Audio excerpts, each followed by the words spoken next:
તો ભાઈ કાલે એટલે કે 24 જુલાઈએ કેટલીક ગુજરાતી હિન્દી ફિલ્મો આવે છે વાત કરી લઈએ. ઓટીટી ઉપર પણ આવી છે એકાદી અને ગઈકાલે પણ રિલીઝ થઈ છે.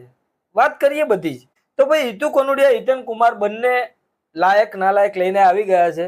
લંડનમાં શૂટ થયેલી છે, બહુ સારા બજેટમાં બનેલી હોય એવું લાગે છે.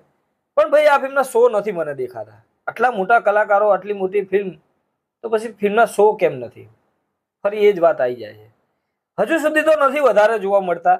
કાલ સુધી કદાચ વધે તો કંઈ કહેતા નથી. બીજી ફિલ્મ છે ધ ઇન્ડિયન સ્ટોરી.